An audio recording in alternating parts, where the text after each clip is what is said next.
Hi guys, welcome back, or welcome if you're new here. Today I'm going to be talking to you about oily skin. In this video I will be discussing how it's caused, the best products to use, and the best practices to deploy. These are all practices that have been shown to be very effective for myself and for other individuals as well. An important point to note in this video is that I will be showing how to reduce excessive oil production and not just completely dry out the skin, as our skin responds best by having an optimal balance of oil production, and that's when it looks its best as well. So what causes oily skin? Well, we know that testosterone is linked to having oilier skin and also more breakouts as well.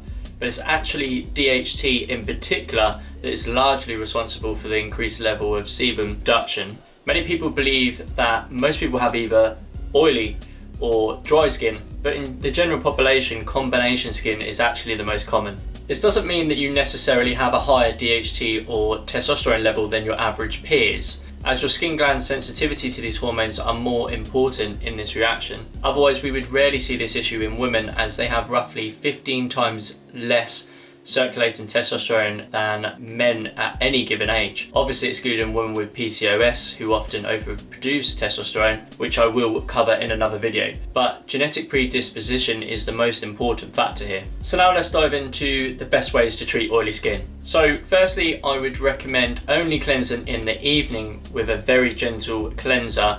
So this shouldn't contain any perfumes, sulfates, scrubs or acids. You'll find that if you just wash your face in the morning with just warm water, either in the sink or in the shower, that your skin might not have that dry, bare feeling instantly, but over the course of the day, your skin will be much less oily. A good cleanser I would recommend is the Cetaphil Gentle Foaming Cleanser. In terms of toners, I believe they're fairly pointless products that would just unnecessarily irritate your skin, so I do not suggest those. I would recommend using some form of treatment gel, however, once you have let your skin dry for around 5 minutes. In terms of the chemical solutions available, this could be something that contains niacinamide, salicylic acid, or retinol. I, however, believe that the natural treatments will work slightly more successfully without the irritation. Obviously, the Acne treatment gel would work great here when it's available next year, but a 95% aloe vera and 5% tea tree oil solution would also work very, very well. Just let this treatment gel dry for around 10 minutes. Following that, you need to use a non-comedogenic moisturizer.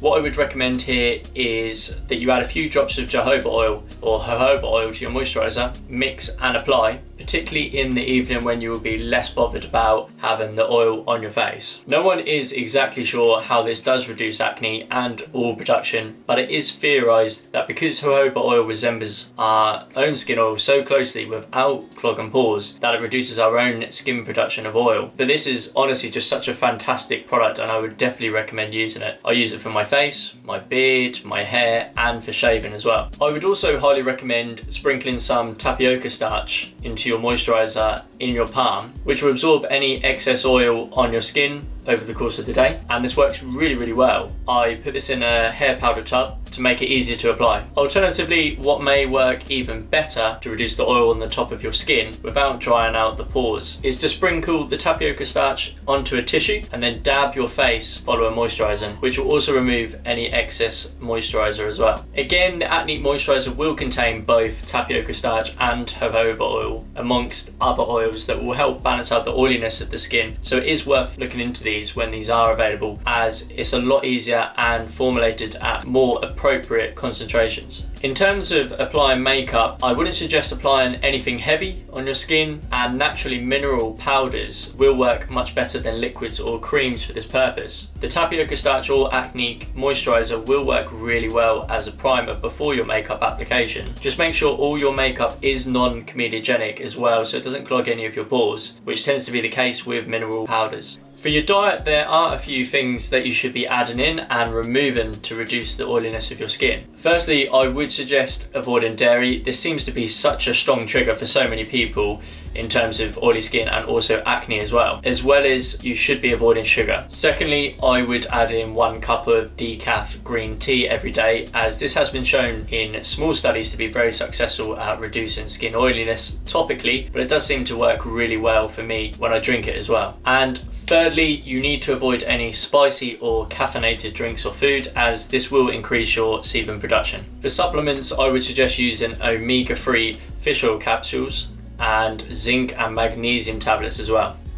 So I hope that was helpful for all of you watching. I would suggest deploying all these practices for the best results, and based on my skin being really oily historically compared to now, I would hope that this should really mattify your skin. As always, if you enjoyed the video, please like, follow, subscribe and share on whatever platform you're seeing this video. Thanks guys, see you later.